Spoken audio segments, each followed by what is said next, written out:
Nicht mehr viele Spiele, auch in der Champions League Ligaphase. Dann haben wir auch da eine Entscheidung. Geht's direkt ins Achtelfinale? Müssen wir über die Playoffs oder scheiden wir sogar aus der Champions League schon aus? Und wir haben, habe ich ja im letzten Part gehofft, das echte Stadion von Fenerbahce. Aussprechen kann ich es leider nicht, das könnt ihr wahrscheinlich besser als ich. Aber ja, ich bin gespannt. Schöne kleine Choreo. Auf geht's, schönes kleines Stadion, aber laut. Ne? Ich meine, die türkischen Fans generell. Ich glaube, bei Beşiktaş ist, glaube ich, irgendwie mal die lauteste Dezibelanzahl gemessen worden. Irgendwie über 110 Dezibel oder so. Also, oder sogar noch lauter, keine Ahnung. Jetzt hoffe ich, dass wir hier möglichst gewinnen. Ja, klar, dass wir oben dran bleiben, dass wir vielleicht wieder auf einen Platz springen, der uns dann direkt fürs Achtelfinale qualifizieren würde. Aber gut, wir schauen mal. Und wir schauen auch, wie die Umfragen laufen. Ich hoffe, ihr macht fleißig mit. Ich habe ja im letzten Part erklärt, wie es jetzt abläuft. Und ich hoffe, dass ihr da fleißig, wie gesagt, schon am Voten seid, dass ihr da mitmacht. Und auch die nächsten Umfragen, die relativ zeitnah hintereinander kommen. Also es wird sich jetzt wahrscheinlich auf die nächsten 10, 14 Tage beschränken. Und dann wissen wir wahrscheinlich, mit wem wir eine Karriere starten. In EAFC 26. Da bin ich schon sehr, sehr gespannt. Ja, bei Fenerbahce weiß ich halt nicht. Ne? Ich habe da ein paar Namen gesehen, klar. Die sind 25. Die wollen auch noch sich direkt wahrscheinlich qualifizieren fürs Achtelfinale. Aber ich sehe uns da einfach ein bisschen besser aufgestellt. Würde ich jetzt mal sagen, auf den ersten Blick. Und wir sind vorne. Adingra legt da quer auf Ekitike. Da ist Ekitike. Schade, hätten wir selber schießen können. Aber ich sah Ekitike da ein bisschen besser positioniert. Deswegen der Ball in die Mitte.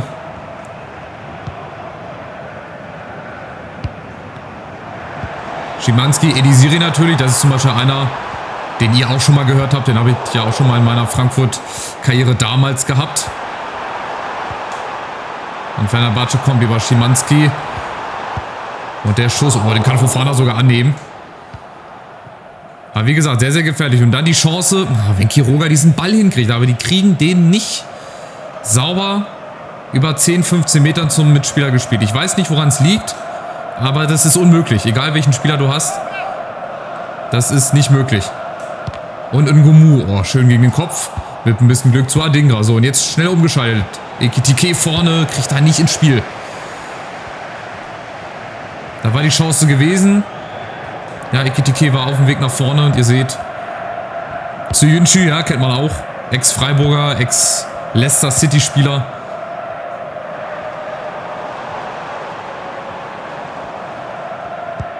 Ja, die machen das bislang nicht schlecht. Talisca natürlich auch. Also wie gesagt, ein paar Namen sind dabei. Die hat man hier und da schon mal irgendwo gehört im europäischen Fußball. Ja, und Fenerbahce, die sind sehr ballverliebt und auch sehr ballsicher und kriegen jetzt einen Freistoß. Mussten wir mal ziehen. Also uns hierher spielen lassen müssen wir nicht. Aber ihr seht, es geht nicht immer alles so frei von der Hand und leicht von der Hand. Manchmal müssen wir uns auch ein bisschen strecken. So, Freistoß kommt Talisca, da ist Enisiri. Oh, Achtung, Verwirrung. Und jetzt die Chance. Usun spielt natürlich in seinem Heimatland. Natürlich, was wäre das für eine Geschichte, wenn er hier treffen würde. Wäre natürlich schön für uns. Usun, jawohl, ist vorbei. An Adu, Can Usun. Oh, der kracht unter die Latte. Und rein zur Führung. Ja, die erste richtige Chance. Vorher viel Mittelfeldgeplänkel. Fenerbahce vielleicht ein bisschen besser. Und dann zack, Usun hier an Adu, glaube ich, vorbei. Oder Abdu. Und dann hinein. Zack, unter die Latte. Da ist nichts zu machen. Und Usun, ich hoffe, dass er, wie gesagt, in echt, da ist ja die Vorbereitung schon längst gestartet, dass er diese Saison seine Breakout-Saison hat. Weil der hat viel drauf. In Liga 2 schon längst bewiesen. Auch in der ersten Liga, in der Euroleague hat er auch seine Phasen und seine Spiele gehabt, wo er echt gut war. Wo er das Spiel wieder belebt hat. Und ich hoffe einfach für ihn und auch für die Eintracht, dass diese Saison, wie gesagt, seine Breakout-Saison wird. Dass er viele Spiele macht. Es liegt natürlich auch an ihm selber, ne, sich dann zu zeigen in der Vorbereitung. Dann auch die Spiele zu nutzen. Und wenn diese ganzen Parameter übereinstimmen, dann führt eigentlich an ihm nichts vorbei. Und da ist er schon wieder. Usun macht er wieder alleine. Ekitike, diesmal ist er freier. Schade, Söyüncü ist dazwischen. Oder Adu.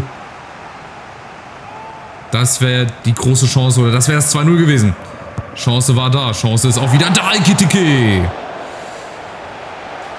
Jetzt sind wir besser drin. Jetzt haben wir auch die Chancen. Jetzt ist Fenerbahce gefordert. Die spielen im... Boah, ist das ein 4-4-2? Ne, Dreierkette. 3, 4, 1, 2. So sieht das aus. Und gegen Dreierketten bin ich ja eigentlich relativ gut. Also dagegen lässt sich ganz gut spielen. Aber nicht immer. Lincoln, Fayette, Schimanski.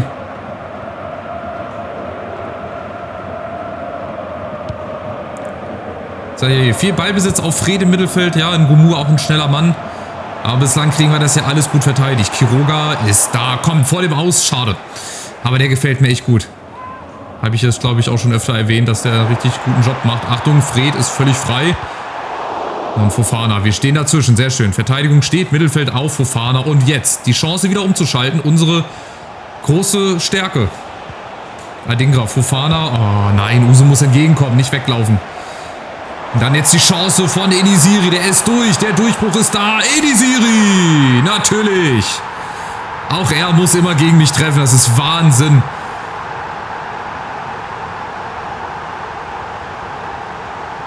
Und es war wieder diese 10. Sekunde, die wir nicht im Zweikampf waren, wo dann dieser Durchbruch, wie ich ihn immer gerne nenne, da ist. Hier sehen wir das nochmal. Zack, da hätten wir da sein müssen und dann hast du keine Chance. Dann kommst du nicht hinterher. Und dann geht der Ball rein. Der geht in 9 von 10 Fällen, 8 von 10 Fällen geht der rein und dass Enisiri natürlich gegen mich trifft. Das ist natürlich klar. Drittes Tor schon, Youssef Enisiri. Den würde ich auch jederzeit wiederholen. Ich finde, das ist ein super Spieler.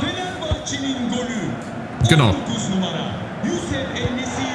Das hätte ich nicht viel besser sagen können, aber vielleicht die Chance, direkt zurückzuschlagen, Ekitike. Ja, Enisiri verkörpert eigentlich diesen typischen Neuner vorne, ne? Kopfballstark, zweikampfstark, im Abschluss auch. Schnell ist er auch noch. Also Enisiri ist immer eine Empfehlung wert, auf jeden Fall. Und Lincoln. Und wieder diese Durchbrüche hier. Es ist nicht zu verteidigen. Egal gegen wen du spielst, echt. Da ist nichts zu machen. Wieder Enisiri. Das zum Thema Kopfballstärke. Der ist auch, glaube ich, auf jeden Fall über 1,90 groß. Und dann spielen wir aber nach wie vor nicht schlecht. Also das 1-1 geht in Ordnung. Vorne hatten wir jetzt mal 5 bis 10 Minuten, wo wir gut und Chancen rausgespielt haben. Hinten liegt es halt an diesen Durchbrüchen, wie immer. Die kriegen wir heute nicht so gut verteidigt und deswegen geht das 1:1, wie gesagt, völlig in Ordnung. Ich überlege, ob ich mal auf 4-4-2 umstelle, ob ich es ein bisschen breiter mache. Gesagt, getan, 4-4-2. Einfach mal probieren. Vielleicht gegen die Dreierkette, wenn vorne 2 Stürmer stehen, ja, und 3 Innenverteidiger aufeinandertreffen. Eventuell kriegen wir da ein bisschen mehr Breite und auch ein bisschen mehr Platz. So die Hoffnung. Fofana, Quiroga, Adingra, gut gespielt. Vorne Ekitike, läuft sich frei. Wo ist Usun? Oder wer läuft ein? Da läuft Fofana ein. Und Usun ist wieder da. Mit ein bisschen Glück, aber der Doppelpack von Can Usun. Jetzt werden wieder viele sagen, ausgerechnet, ne? Habe ich ja gerade gesagt. Nationalspieler der Türkei, in der Türkei. Das sind so Geschichten, die schreibt halt nur der Fußball. Ein bisschen Glück, klar, war auch da wieder mit dabei, aber wir haben auch mal das Spielglück, dass der Ball zu uns springt und Usun. Zudem ist schon alles gesagt. Also, ich glaube, wenn er es bei der Eintracht nicht schafft, die Eintracht wird sich dumm und dämlich ärgern, wenn er dann wechselt und dann da aufblüht. Aber mal gucken, ja. Vorbereitung hat er jetzt erst begonnen. Ich glaube nicht nur ich, sondern auch alle Fans würden sich freuen, wenn es mit ihm in der Saison weit nach oben geht. Und da ist er schon wieder. Diesmal als Vorlagengeber. Ah, dann müsste das schon das 1:3 sein. Ey. Das wäre der Doppelschlag nach der Pause gewesen. Das wäre schon so eine Art Genickbruch gewesen. Achtung, Chitin natürlich. Und den müssen wir gewinnen. Komm, Simon gegen Enisiri. Der wird nicht viele Kopfballduelle verlieren, Enisiri. Und jetzt der Ball von Fofana. Klasse gespielt auf den anderen Fofana. 1 gegen 1. Ekitike lässt sich fallen. Und da ist er natürlich wieder. Can Usun. Unfassbar. Das Spiel des Can Usus. Der Hattrick ist perfekt. Und es ist auch das eingetreten, was ich vorher gesagt habe. Durch dieses 4-4-2, wir stehen breiter. Wir haben mehr Platz auch ja, in der Mitte, weil sich halt die 3 Innenverteidiger aufteilen müssen. Ne? Irgendwo steht immer einer frei. Und dann ist es Usun zum dritten gegen die Laufrichtung. Guter erster Kontakt und dann, ja, ganz einfach. Fußball kann so einfach sein.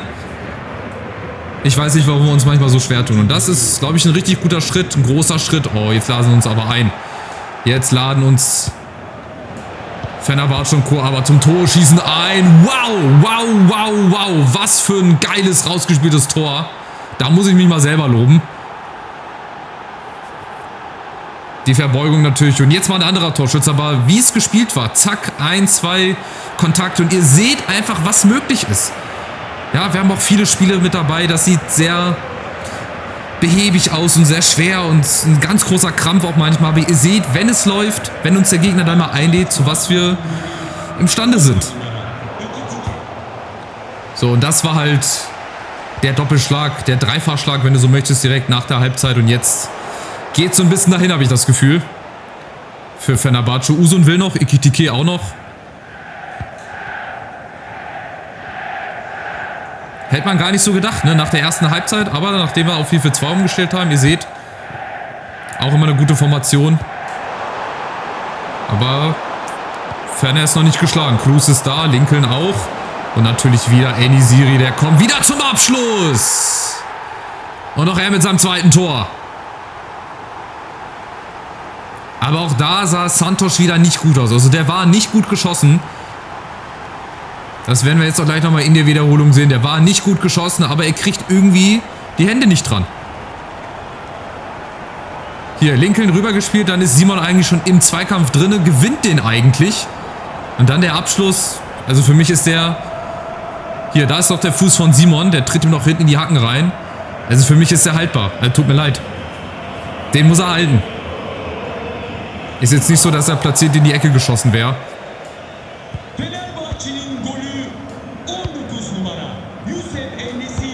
Na gut, aber wir haben wieder viel Spektakel. Wir haben 6 Tore, also im Prinzip das, was bei mir immer der Fall ist. Ja, ich liefere auf jeden Fall immer meine Versprechen. Fofana, nächste Chance, Adingra und natürlich, da ist er wieder! Wieder Can Uzun. Also jetzt hier alle türkischen Freunde mal einen Daumen nach oben da lassen und ein kostenloses Abo, wenn ihr das noch nicht gemacht habt. Viererpack. Ich habe mal mit Gerard Moreno, glaube ich, 6 Tore gemacht in einem Spiel und Can Uzun ist auf dem besten Weg dahin. Can Uzun, der macht aus jedem Schuss einen Treffer. Weil wir es hier wieder schnell gespielt haben. 1, 2 Kontakte. Und dann ist es Can Uzun zum 4. Und wir haben noch 25 Minuten und ich werde mich nicht hinten reinstellen.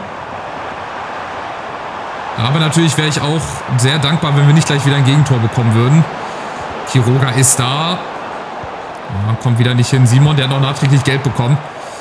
Und die nächste Chance umzuschalten. Natürlich über Ekitike und über Can Uzun.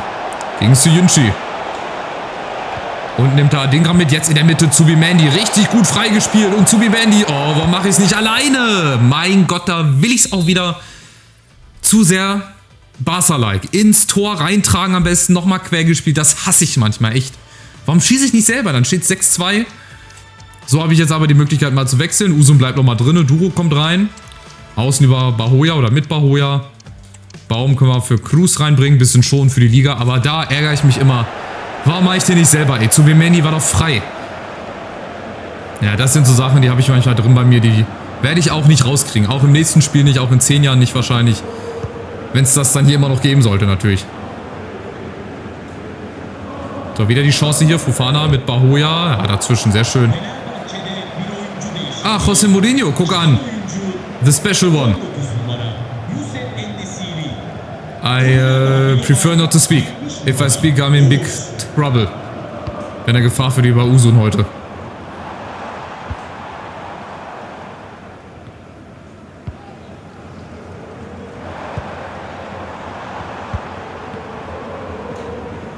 Ja, und es dümpelt jetzt so ein bisschen dahin. Es sind noch 15 Minuten. Ich denke mal, das Spiel ist durch, auch wenn jetzt wahrscheinlich Ferner noch ein drittes Tor machen würde. Achtung, Lincoln ist da.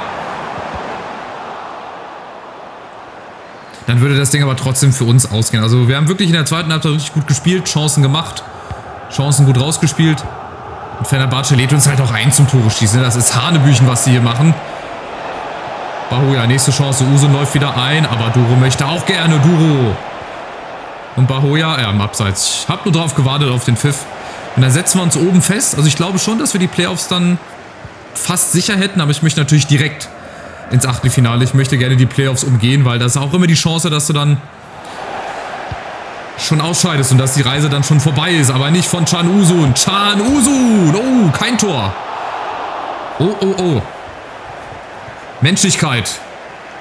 Can Usun gegen den Pfosten.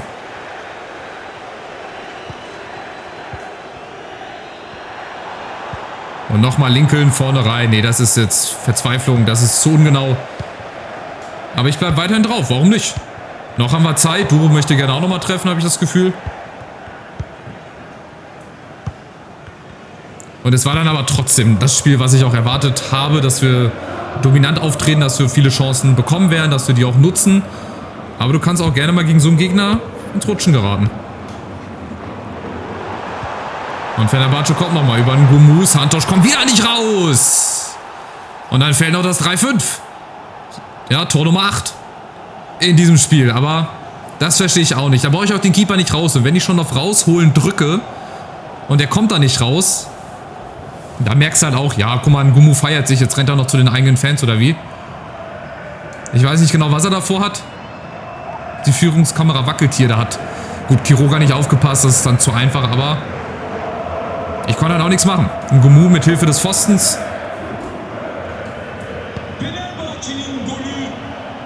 Das 3-5. Viele Tore, viel Spektakel, gut für uns. Das Ding, ja, bringt weitere 3 Punkte. Mal gucken, schießen jetzt noch ein 4. Oh, ich könnte mir vorstellen, dass die noch ein 4. machen. 3 Minuten Nachspielzeit, dann war es ein sehr, sehr aufregendes Spiel. Jetzt dürfte es gerne vorbei sein. Komm, die 3 Minuten sind um. Gut, dann fällt noch ein 4. Tor. Wollte ich sagen, wenn es noch weitergegangen wäre, aber es bleibt bei den 8 Toren. 5-3. Wir haben 4 getan. Das ist der Mann des Tages. 4 Tore aus 5 Versuchen. Es hätte auch noch ein 5. Tor sein können, aber wir wollen es dann auch mal gut sein lassen und wir setzen uns dann hoffentlich auch in der Tabelle in der Champions League weiterhin oben fest in Richtung Achtelfinale. Hier ein paar andere Ergebnisse. Die Bayern gewinnen, PSG gewinnt auf die Schnelle. Leipzig verliert, glaube ich, gegen Arsenal, habe ich gerade gesehen. Und dann geht es in der Liga gegen Holstein Kiel. Die sind einfach 7. Also das ist so die Überraschung in der Liga, würde ich beinahe sagen, dass die 7. sind. Also wer hätte damit rechnen können, dass die 7. sind. Mal gucken, was die so für eine Truppe haben. So, rein hier in die Gegneranalyse. Mal gucken, wer da alles spielt. Letzten beiden Spiele gewonnen. Gut, Luna auf der linken Seite. Vorne Nene, Harris, Kelati, Gigovic. Gut, die sind auch viele vom Anfang wahrscheinlich mit dabei. Ne? Fiete Arp. Ein paar Leute haben sich dazu geholt und die haben halt einfach wahrscheinlich gerade einen guten Lauf. 3-4-1-2. Ähnlich wie Fenerbahce spielen die also. Gucken wir mal auf die Tabelle. Ich hoffe einfach, dass wir möglichst weit oben stehen. In der Champions League, das ist ja richtig cool. Champions League. So, wir sind 7. Okay, Stand jetzt wären wir also direkt im Achtelfinale. 22 Tore, ey. Mit Abstand die meisten. Aber mit 11 Toren wahrscheinlich auch mit Abstand die meisten Gegentore. Gut, Inter hat auch 11 Gegentore. Zagreb hat 17, okay. Slavia Prag. Aber ihr seht auch so Teams wie Liverpool, Juve, die stehen noch unten mit dabei. Lazio, wer ist ganz unten? Young Boys Bern, okay, die werden es nicht mehr direkt schaffen. Aber die Playoffs, ich glaube Platz 28, ne, müssen wir mindestens sein. Das sollten wir schon sicher haben. 5 Punkte noch. Und wir spielen ja auch noch 2 Spiele. Wir können also auch noch direkt weiterkommen. Paris oben, Bayern oben. Also es wird noch spannend in der Champions League. Wir haben noch 2 schwere Spiele. Jetzt haben wir erstmal gegen Kiel auf dem Papier eigentlich ein leichtes Spiel. Aber wenn die schon 7. sind, irgendwas muss ja da sein, dass die so weit oben stehen. Das kann ich mir gar nicht anders vorstellen. Also macht weiterhin mit gerne bei der Umfrage. Wenn es euch gefallen hat, wenn ihr neu seid, lasst einen Daumen nach oben da. Auch wenn ihr nicht neu seid. Kostenloses Abo da lassen für die Leute, die das noch nicht gemacht haben. Und dann sehen wir uns wieder gegen Holstein Kiel. Macht's gut. Ciao, ciao.